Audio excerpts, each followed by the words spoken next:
안녕하십니까. 2020학년도 마산 제1고등학교 1학년 영어 EBS 온라인 강의를 맡은 선생님은 이정은이라고 합니다. 반갑습니다. 지금 코로나 바이러스 때문에 여러분들을 직접 만나지 못하고 이렇게 온라인 강의로 만나게 되어서 조금 아쉬운 마음이 크지만 빨리 이 코로나 바이러스가 또 종식이 돼서 여러분들과 함께 얼굴을 보고 함께 수업할 수 있는 날을 기다리며 오늘 수업을 잠깐 간단하게 하도록 하겠습니다. 일단은 이 수업을 듣기 전에 아마 EBS 온라인 강의에 일단 가입을 했을 것이고 가입 승인을 선생님이 해준 친구들은 아마 이 강의를 볼 수가 있을 거예요.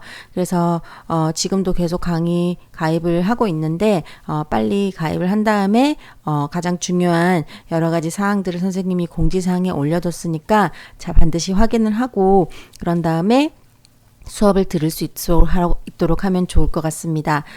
일단은 선생님이 여러분들 수업을 위해서 조금 보여주고 싶은 게 있어요. 지금 이렇게 EBS에서 여러분들이 볼 수 있는 탭들이 있습니다. 그래서 이제 공지사항을 보면은 여러분들에게 반드시 알려주고 싶은 것들을 해놨고요. 그 다음에 강의실에 들어가면은 여러분들이 듣게 될 강의가 있어요. 그래서 지금 제목은 학력평가라고 해놓고 이렇게 강의가 쭉 있는데 실제로 이렇게 한 8강 정도를 선생님이 만들어 놓고 있습니다. 아직 오픈 준비 중이죠. 그래서 오늘 1강을 녹화를 선생님이 하고 여기다가 올려놓으면 아마 여기에 열릴 거예요. 그러고 나면 여러분들이 볼 수가 있을 것이고요. 그리고 이렇게 지금 1, 2, 3강이랑 그 다음에 1, 2, 3강 같은 경우에는 선생님이 따로 요 학습 자료를 준비를 해뒀습니다. 그래서 요거는 어디 있냐면요. 여기 위로 가면은 지금 여기 강의 자료라는 탭이 있습니다. 여기서 각각 여러분들이 출력을 해서 이렇게 하면 되는데 지금 한 47명 정도 아니다. 한 50명 정도를 선생님이 강의 실 승인을 했는데 아직 조회수가 9건과 2건밖에 안 돼요. 전혀 보지 않는다라는 얘기거든요. 제가 한 건씩 했는데 그래서 여러분들이 반드시 공지사항을 읽고 그 다음에 강의 자료를 받은 다음에 강의를 듣는 게 가장 좋으니까 그렇게 해서 순차적으로 하면은 좋을 것 같습니다. 그래서 오늘은 선생님과 함께 일단은 3월 모의고사는 언제 칠지 모르겠지만 그것을 대비해서 여러분들이 기본적으로 좀 알아야 할 여러 가지 독해 방법에 대해서 3강 정도로 나누어서 여러분들과 함께 공부를 좀 해볼까 해요. 그래서 그거 한번 시작을 해보도록 하겠습니다. 목소리가 잘 들리는지 모르겠어요. 지금 선생님이 이렇게 해서 펜마우스를 사용해서 지금 화면을 뜨기 때문에 얼굴은 계약하고 볼 거예요. 그래서 그때까지 선생님 목소리 잘 기억을 하길 바랍니다. 일단은 요 기본 전략으로 선생님이 프린트랑 함께 보시면 좋은데요. 여러분들 어쨌든 수능 문제를 풀어야 되기 때문에 수능에서 가장 필요한 것들을 선생님이 좀 정리를 해보았습니다. 같이 한번 볼까요? 자, 일단은 여러분들이 잘 해야 되는 거 바로 독해죠. 근데 이제 독해가 여러분들이 사실 잘 안 됩니다. 왜 안 되냐면 여러분들이 지금 이제 중학교를 지나고 왔지만 고등학교에 올라와서도 사실 독해가 잘 안 되는 친구들이 굉장히 많아요. 왜 그러냐면 독은 잘해요. 그러니까 단어를 많이 알고 문법을 아는데 이해가 잘 안 돼가지고 실컷 해석이 아니라 사실은 번역을 하고 나서 이게 무슨 소리지? 라고 하는 친구들이 굉장히 많기 때문에 가장 중요한 거는 글의 맥락을 잘 파악을 하고 좀 적어볼게요. 글의 맥락, 즉 이 글이 어떤 식으로 흘러가고 있으며 무슨 말을 하고 있는지 요거를 가장 캐치를 하는 게 중요합니다. 그래서 그거를 어떻게 해야 되는지를 선생님이 조금 정리를 했으니까 같이 한번 적어보면서 집에 프린트가 없는 친구들이 있을 수 있거든요. 괜찮습니다. 그냥 노트나 A4지에다가 요거를 잘 정리를 해서 자기가 가지고 있는 것도 더 좋을 수도 있어요. 같이 적어보는 게 굉장히 좋거든요. 선생님이 여러분들에게 좀 해주고 싶은 말 중에 하나가 엉덩이는 무겁게 손은 가볍게 엉덩이는 진득하게 책상에 앉아서 공부하는 습관, 손은 끊임없이 움직여야 됩니다. 손을 쓰지 않고 공부를 하는 건 있을 수 없어요. 그래서 여러분들 꾸준히 잘 적고 많이 적고 읽어보고 눈으로 익히면서 같이 공부를 하면 좋을 것 같아요. 자, 그래서 어쨌든 이 문장을 읽는 것에서 가장 중요한 것은 글의 중심 내용을 찾는 것입니다. 즉, 이 글의 메인 아이디어를 찾아야 돼요. 그래서 그 메인 아이디어를 찾기 위해서 이제 어떤 힌트들이 이제 지문에 이렇게 쫙 뿌려놨어요. 근데 그거를 보지 못하는 사람도 있고 빠르게 캐치를 해서 이제 문제를 푸는 거, 거기서 이제 차이가 나는 것이거든요. 그래서 오늘은 1학년 시작을 하면서 여러분들이 이제 3년 동안 가지고 갈 수 있는 아주 중요한 내용이기 때문에 꼭 익혀두면 좋을 것 같습니다. 중심 내용을 찾으시는 시그널이 있습니다. 뭐 트와이스 노래 시그널 보내듯이 진짜로 보내는 것이 있는데 여러분들이 그걸 잘 캐치하지 못하면은 못 알아보는 거니까 그거를 오늘 조금 정리를 해보도록 하겠습니다. 일단 좀 필기할 준비를 하고 좀 많이 적거든요. 그래서 그렇게 해서 갈게요. 자, 일단은 여러분들이 가장 중요하게 생각하는 거는 어쨌든 중심 내용이라는 거는 중요한 내용이잖아요. 그리고 중심이 되는 내용이기 때문에 일단 기본적으로는 어떤 중요성을 나타내는 이런 형용사들이 있습니다. 그런 형용사들이 뭔지를 여러분들이 잘 파악하는 게 중요해요. 그러면 중요해라는 표현을 할 수 있는 동사들이 뭐가 있을까? 네, 중요해라는 뜻을 가진 형용사겠죠. 바로 important이라든지 또 뭐 있을까? important만 알지 말고 더 많은 것들이 있습니다. 그리고 요즘 이제 많이 나오게 될 것이 essential이라는 단어가 있어요. 필수적인, 필수, 뭔가 해야 되거나 필요한 거. 그 다음에 여러분들이 게임할 때 많이 나오는 critical damage 할 때 그 critical도 역시 치명적인이란 뜻도 되지만 중대한이란 뜻이 있습니다. 그리고 crucial 이런 단어도 있고요. 그 다음에 vital은 원래 이제 생명의라는 뜻도 있지만 또 필수적인, 그리고 necessary 이런 단어들도 전부 선생님의 범주에서는 중요한 느낌을 나타내는 단어다라고 볼 거예요. 그래서 이런 것들이 오면은 뭔가 중요하구나 라는 거를 보고 이 문장을 좀 더 잘 파악을 하자 이렇게 생각을 하면은 좋을 것 같습니다. 한 6개 정도인데 다 적어 놓으면서 여러분들 정리를 하면 좋을 것 같습니다. 네, 그래서 일단 첫 번째는 중요성을 나타내는 형용사들. 자, 그 다음에는 이렇게 지금 강한 어조라고 되어 있는데, 강한 어조라 하면 일단은 어조, 말투가 굉장히 강하다라는 거예요. 그러니까 똑같은 말인데도 어떻게 말하는지에 따라서 여러분들이 이 사람 좀 센데? 라고 하든지 이 사람은 좀 유한데? 라고 느낌을 받을 수 있는 것처럼 여러분들이 어떤 특정한 동사들, 특히 여기서는 조동사라고 할게요. 조동사를 통해서 뭔가를 강한 어조를 느끼는 게 있습니다. 어떤 게 있을까요? 그냥 이거 했으면 좋겠다. 이거 해. 이거보다는 해야 돼.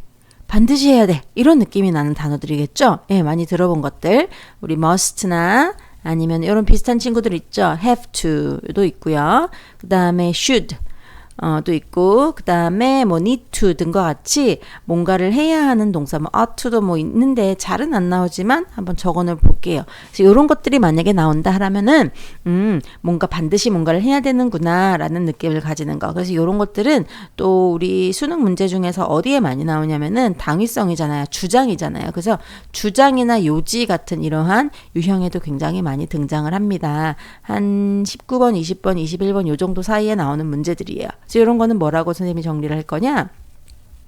당위성을 나타낸다. 반드시 마땅히 뭔가를 해야 된다라는 느낌을 나타내는 동사가 있다. 그러면은 그런 것들을 여러분들이 잘 캐치를 해서 또 이 문장 중요하구나 라는 것을 알 수 있으면 좋을 것 같습니다. 네.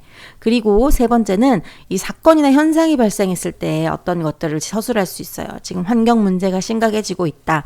아니면 뭐 사람들의 어떤 인식이 조금 뭐 이렇게 되고 있다라는 흐름이나 이런 것들을 객관적으로 보여줄 수 있는데, 이 안에서도 그러면은 그냥 사건만 띡 던져주고 가는 경우도 있지만 이 사건이나 현상이 나타났을 때 그걸 어떻게 해야 되는가라는 걸 나타내는 단어들이 있겠죠. 그럼 일단 현상을 뭐 해야 돼요? 사건이 일어났을 때 해결책. 어떤 이 사건들을 어떤 식으로 해결을 할 것인가 라는 느낌을 줄 수 있는 명사들이 있습니다. 요거는 뭐 대표적인 것만 몇 개만 적을게요. 왜냐면 또 나오거든요.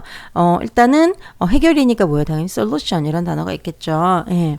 그리고 해결을 해야 된다라는 거니까는 뭔가 핵심적인 내용이라든지 그런 것들이 있을 수 있어요. 그래서 이제 key나 그 다음에 뭐 answer to 이런 식도 있습니다. 뭐에 대한 답, 정답 이런 식으로. 그 다음에 등등. 이런 식으로 해서 또 나올 수 있는 여러 가지 표현들이 있거든요. 그러면은 이런 것들을 보고 뭔가 여기서 봐야겠다. 이렇게 생각을 하면은 좋을 것 같습니다. 그래서 일단은 중요성을 나타내는 단어들, 당위성을 나타내는 단어들, 그다음에 해결책을 나타내는 이런 단어들. 그 다음에 마지막은 우리가 지금 문제를 푸는 것은 단순한 하나의 문장이 아니라 하나의 큰 단락이죠. 그래서 엔터를 딱 치고 나는 그 한 단락 안에서는 정말 많은 문장들이 등장을 했는데, 이 문장들이 하나하나가 단독적으로 이렇게 움직이는 게 아니라 아주 유기적인 이 어떤 고리를 가지고 서로 연결이 되어 있어요. 그래서 그럴 때는 문장의 흐름을 아주 빠르게 캐치할 수 있는 것 중에 하나가 바로 바로 연결사들이에요.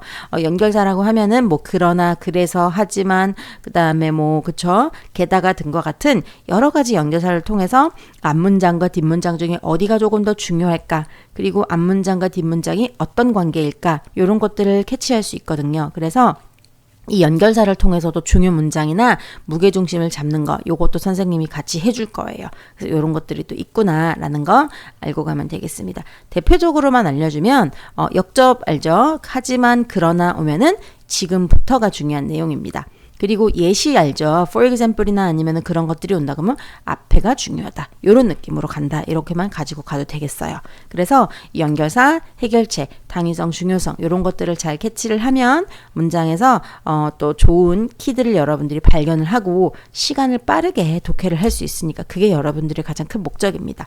그래서 그거를 위해서 정리를 좀 해봤습니다. 여기 일단 기본이고요. 지금부터예요. 사실 끝난 게 아닙니다.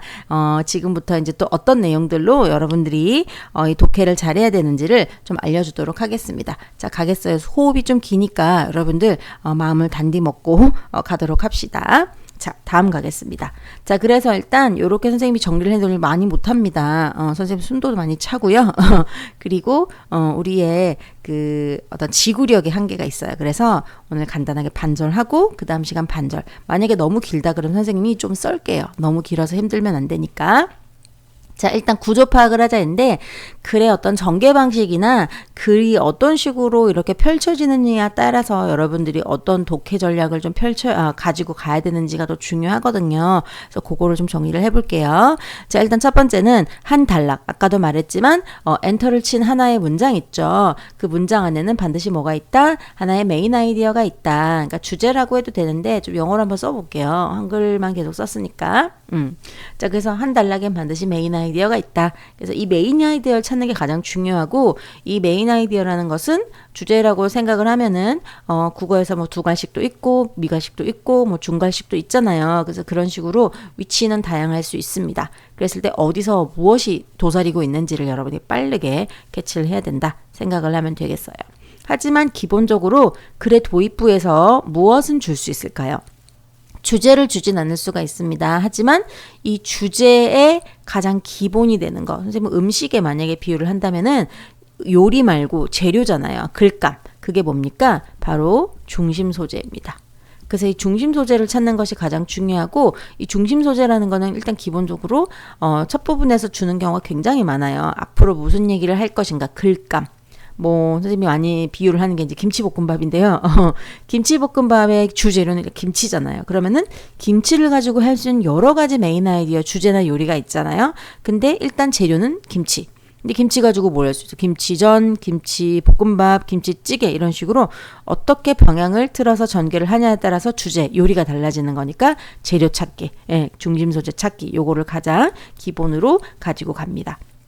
그리고 아까도 말했지만 이 연결사에 따라서 어디가 중요한지를 여러분이 빠르게 캐치할 수 있다 했죠? 그래서 역접은 어디? 역접 지금부터가 시작이다. 예시가 나오면 예시 앞이 중요하다. 이렇게 생각을 하고 가면은 좋을 것 같습니다. 그래서 그렇게 좀 잘 가지고 가고요. 그리고 요렇게 조금 어려운데 사실 선생님이 이제 2, 3학년 학생들을 많이 가르치면서 여러분 많이 이렇게 알려준 내용인데 사실 1학년 때부터 가져가면 좋긴 해요. 근데 어려울 수 있지만 일단 들어놓고 반복적으로 하다 보면 여러분들이 어쨌든 좀 빨리 더 알게 됐다라고 생각을 하고 가면 좋을 것 같아서 좀 정리를 했습니다. 일단은 어떤 글의 구조가 있을 수 있냐를 조금 정리를 해봤는데, 기본적으로는 일단 상술이 있습니다. 상술이 그 물건을 파는 상술이 아니에요. 상세하게 기술한다 라는 말이니까 어떤 개념이나 용어나 정보를 주고 나서 그것에 대해서 아주 상세하게 설명을 하는 것이에요. 그래서 일단 기본적으로 이렇게 어떤 개념이 만약에 나왔다 라면, 개념이 나올 때는 당연히 개념에 대해서 뭘 좀 해줘야 되겠습니까? 당연히 정의를 내려주고 나서 이 정의를 내리고 이걸로 여러분들이 이해가 다 안 갑니다. 그래서 그 다음에 예시를 해줍니다. 또는 나열, 여러 가지를 보여줘요. 그 다음에 필요한 경우는 이 다음에 어떤 부연 설명을 해가지고 이 개념에 대해서 조금 더 여러분들의 이해를 돕기 위한 그런 설명의 구조가 굉장히 많아요. 그래서 어떤 개념이나 모르는 단어 보통 이렇게 따옴표로 되어 있거나 이탈릭치로 좀 때려 눕혀놨어요. 그럼 이런 거를 보고 아 여기 좀 봐야 되겠구나 이렇게 생각이 드는 부분이 있거든요. 그래서 그런 것들을 보면은 아 여기서 이제 부연 설명까지 갔을 때 정의, 예시, 부연 설명 이렇게 쫙 연결될 수 있다라는 걸 예측하고 가면 글의 순서나 흐름을 푸는데도 굉장히 도움이 많이 될 것 같아요. 그래서 일단 상술 그런 식으로 된다라는 겁니다. 그 다음에 비평인데요. 비평은 우리가 말하는 뭐 비판과 비슷하지만 조금 다른 거는 이제 앞으로 이런 개념을 여러분들이 보게 될 거예요. 사회적 통념이나 선입견인데 이게 뭐냐면 우리가 통상적으로 알고 있는 개념이 있는데 사실은 이거는 이미 깔고 가는 게 뭐냐면 틀린 개념이에요. 그러니까 아닌 거. 이미 아닌 건데 사람들이 오해하고 있거나 잘못 생각하고 있는 오개념 같은 거 있잖아요. 그런 것들을 주는 경우가 있어요.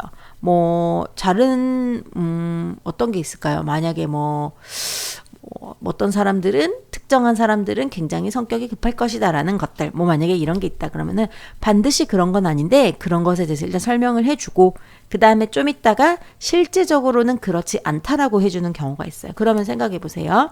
사회적 통념 사람들이 잘못 알고 있는 것과 실제로 그렇지 않다라는 건 굉장히 반대되는 개념이니까 어느 위치에서는 반드시 필자가 말하는 역접의 연결사를 사용해서 지금부터 뒤집어주는 경우가 많아요. 그럼 이거는 어떻게 되는 거냐면 기본적으로는 처음에 통념이나 오개념을 줍니다. 그 다음에 비판을 합니다. 비판이라는 거는 아니야 라고 해주는 거야. 응 아니야 그거는. 그 다음에 어떻게 할까요? 실제. 이 통념이 아닌 실제적인 내용 이게 이제 필자의 생각이잖아요. 그래서 여기에 뭐가 나온다? 역접의 연결사가 나온다. 이렇게 생각을 하면 돼요. 그래서 어떨 때는 이 비판이 없어지고 바로 이렇게 지나갈 때도 있지만 통념, 비판, 실제 이게 이제 기본적인 3단 구조예요. 그래서 이걸 가지고 가면 좋을 것 같아요. 좀 어렵죠. 계속 이제 뭐 독해는 안 하고 근데 여러분들이 어쨌든 아주 앞으로 많이 풀게 될 수백 개, 수천 개의 지문을 위해서 이렇게 기본기를 익혀둔다 생각을 하고 가야 되기 때문에 여러분들 힘들어하지 말고 끝까지 가야 될 것 같습니다. 그리고 선생님 생각에는 이게 굉장히 강의가 호흡이 길기 때문에 제가 많이 못할 것 같아요. 계속 끊어서 여러 개를 올릴게요. 그게 여러분들도 마음이 좀 편할 것 같아요. 그래서 일단 여기까지 하고 제가 끊고 다음 강의를 해야 되니까 강의 수는 올라가지만 실제로 총 봐야 되는 그 강의의 길이는 사실 똑같아요. 그래서 이제 한 덩어리짜리를 제가 찍느냐 아니면 여러 개를 찍느냐인데 여러분들이 이제 중간에 끊으면 또 찝찝하잖아요. 그러니까 제가 중간에 미리 끊겠습니다. 그래서 좀 풀고 그 다음에 여러분들 정리를 좀 하고 그 다음에 또 다음 강의로 가고 그래서 그냥 빨리 이렇게 강의를 좀 늘리더라도 선생님이 봤을 때는 좀 여러 개를 하는 게 여러분 호흡에도 좋을 것 같고 조금 쉬어야 되잖아요. 지금 사실 어떻게 보면 절호의 기회인데 좋은 의미에서 절호의 기회가 된다면 여러분들 시간을 조금 잘 쓸 수 있는 기회가 될 것 같아요. 자 어쨌든 계속 하겠습니다. 그래서 상술은 정의, 예시, 부연 설명 그 다음에 통념은 통념, 비판, 실제 이렇게 된다 생각하면 돼요. 그 다음에 대조인데요. 이 대조는 역접이랑 굉장히 다릅니다. 아까 역접이라면 하지만인데 대조라는 거는 완전히 대칭되는 어떤 것들이잖아요. 그래서 첫 번째 사람의 생각이나 어떤 개념 그 다음에 그것과 완전히 반대되는 개념. 그래서 요게 있습니다. 그래서 요런 것이 있을 때 또 어떻게 우리가 이제 접근을 해야 되느냐, 요게 있거든요. 그래서 그거를 또 좀 보겠습니다. 요거는 일단은 대조의 연결사나 접속사가 있어요. 아마 여기에 적어야 될 것들이 있을 거죠. 아마 네모가 있는 것 같아요. 프린트가 있죠. 그 프린트에서 여러분들이 정리를 좀 같이 해보면 좋을 것 같아요. 그 네모에다가 여러분들이 정리를 할게요. 대조랑 역접. 자, 일단 역접하면은 요렇게 올라가서 우리가 기본적으로 알고 있는 but이나 그 다음에 however가 있습니다. 요까지는 알면 안 적어도 돼요. 근데 요거보다 이제 더 많이 나오는 것들이 있거든요. 뭐냐면 자, still이나 yet이라는 애가 있어. 원래 여전히 하지만 아직인데 요것이 어디 나오면 문두 문장의 제일 앞에 나오면서 still, yet, 이렇게 나오면 요거는 하지만이라는 뜻입니다. 요거 반드시 알아놔야 돼요. 많이 나옵니다. 자, 그 다음에 되게 특이한 건데 우리가 배운 친구들이 많을 건데 이분도 도 할 때 이 도가 원래는 비록 뭐뭐일지라도라는 접속사잖아요. 그런데 이거는 또 문미에 즉 문장 맨 끝에 문장 쫙 하고 끝나고 나서 도가 나왔다. 그럼 이것도 그런데 하지만이라는 의미를 가져서 이런 것들이 이제 역접의 연결사가 될 수 있습니다. 그래서 이런 것들을 가지고 가면 이 문장부터가 중요하다. 이렇게 생각을 하면 좋을 것 같아요. 됐습니까? 자, 그 다음에 대조 갈게요. 대조도 뭐 여러 가지가 있는데 대표적으로는 대조를 나타내는 단어가 있죠. on the contrary라든지 on the contrary 같이 적고 있죠. 여러분 박스 있습니다. 옆에. 그 다음에 in contrast. 기본적으로는 contrast가 들어갑니다. 색깔에서도 대비잖아요. 그 다음에 일단은 하나와 완전히 다른 면을 나타내니까 on the other hand도 괜찮아요. on the other hand. 이런 것들. 손이 몇 개예요? 몇 면이에요? 몇 개란다. 두 면이잖아요. 그 중에 다른 면, 한 편으로는 on one hand, 그 다음에 on the other hand 이렇게 돼서 된 겁니다. 이런 등등이 있습니다. 앞으로도 더 많이 만날 거라서 많이 안 적을 거예요. 그래서 이제 대조의 접속사나 연결사를 통해서 여러분들이 어떻게 잘 진행을 해야 되는지 이런 것들 또는 어디를 봐야 되는지 그랬을 때 사실은 A, B의 생각이 다르다면 이거는 둘 다가 아예 주제가 될 수 있어요. 어떤 특정한 개념에 대한 양면성, 어떤 특정한 개념에 대한 장단점 이런 식도 나올 수 있거든요. 그래서 이런 것들이 있을 수 있으니까 그거를 잘 보고 가면 좋을 것 같습니다. 이렇게 해서 20분 됐어요. 지금 벌써 요거 필기를 좀 하고 여러분 잠시 쉬고 물 한 모금 마시고 그 다음에 바로 선생님이 이어서 다음 강을 할 테니까 여러분들은 잠깐 일단 하나를 완강을 했으니까 굉장히 뿌듯함을 가지고 다음 강으로 갔으면 좋겠습니다. 바로 시작을 하겠습니다. 네, 잠깐 끊을게요.